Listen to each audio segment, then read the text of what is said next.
اعوذ باللہ من الشیطان الرجیم، بسم اللہ الرحمن الرحیم، اللہم صلی علی محمد وآل محمد وعجل فرجہم۔ ناظرین محترم، السلام علیکم۔ تفسیر کے اس پروگرام میں ایک مرتبہ پھر ہم آپ کو خوش آمدید کہتے ہیں۔ ناظرین، آج سورہ یونس کی مزید 2 آیتوں کی تفسیر کے ساتھ آپ کی خدمت میں حاضر ہوئے ہیں۔ تو آئیے چلتے ہیں آج کے اس ایپیسوڈ کی پہلی آیت کی تفسیر کو جاننے کے لیے پہلے اس کی تلاوت اور ترجمے کو سنتے ہیں۔ كتاب أنزلناه إليك مبارك ليدبروا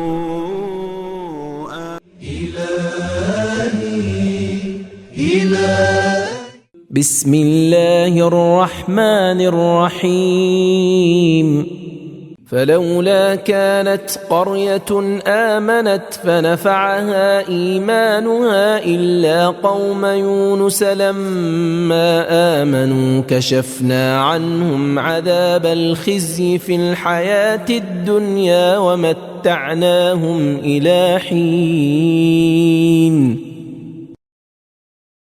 پھر کیا ایسی کوئی مثال ہے کہ ایک بستی عذاب دیکھ کر ایمان لائی ہو اور اس کا ایمان اس کے لیے نفع بخش ثابت ہوا ہو؟ یونس کی قوم کے سوا اس کی کوئی نظیر نہیں۔ وہ قوم جب ایمان لے آئی تھی تو ہم نے ان سے دنیا کی زندگی میں رسوائی کا عذاب ٹال دیا تھا اور اس کو ایک مدت تک زندگی سے بہرہ مند یعنی فائدہ ہونے کا موقع دے دیا تھا۔ اب آئیے اس آیت کے ادبی نقطے پر توجہ دیتے ہیں۔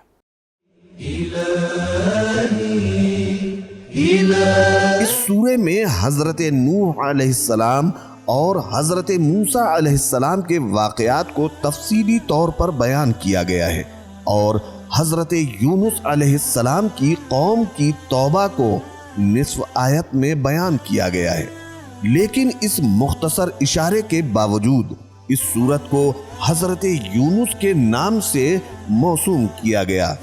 شاید اس کی وجہ یہ ہو کہ قوم یونس کے کام کی اتنی اہمیت اور حساسیت تھی کہ انہوں نے آخری لمحات میں توبہ کی اور خدا نے ان کی توبہ کو قبول کیا۔ امام جعفر صادق علیہ السلام نے فرمایا کہ حضرت یونس علیہ السلام کی عمر 30 برس کی تھی جب انہوں نے تبلیغ دین شروع کی تھی اور 63 برس کی عمر تک تبلیغ کرتے رہے، لیکن 33 برس کے عرصے میں 2 افراد ہی ان پر ایمان لائے۔ حضرت یونس علیہ السلام نے اپنی قوم پر بددعا کی اور انہیں چھوڑ کر روانہ ہو گئے۔ ان 2 اہل ایمان میں سے ایک شخص صاحب علم و حکمت تھا۔ جب اس نے دیکھا کہ نبی بددعا کر کے چلا گیا ہے تو وہ ایک بلند مقام پر کھڑا ہوا اور چیخ چیخ کر لوگوں کو عذاب الہی سے خبردار کیا۔ لوگ اس کی باتوں سے متاثر ہوئے اور اس کے کہنے پر شہر سے نکل کر باہر ایک میدان میں آئے۔ بچے ماں باپ سے جدا کر دیے گئے اور سب نے مل کر خدا کے حضور توبہ کی۔ خدا کو ان پر رحم آ گیا اور ان کی توبہ قبول کی اور آیا ہوا عذاب ان کے سر سے ٹل گیا۔ پھر کچھ عرصے کے بعد جناب یونس تباہی کا منظر دیکھنے آئے تو انہیں معلوم ہوا کہ لوگ ہلاکت سے بچ گئے ہیں۔ انہوں نے اس کی وجہ پوچھی تو آپ کو اس کی وجہ بتائی گئی۔ تفسیر مجمع البیان، تفسیر صافی۔ نکات اور ترجمے کو جاننے کے بعد اب آئیے دیکھتے ہیں کہ اس آیت سے ہمیں کیا پیغام ملتا ہے۔ 1. انسان ہمت کرے تو یقینی ہلاکت کے وقت بھی اپنے آپ کو بچا سکتا ہے۔ 2. ایمان اور توبے سے عذاب الہی دور ہو سکتا ہے۔ لما آمنوا کشفنا، تمام سابقہ امتوں میں سے صرف قوم یونس ہی ایسی ہے جنہوں نے عذاب کے آثار دیکھ کر توبہ کی تھی اور خدا نے ان کی توبہ قبول کی۔ 3.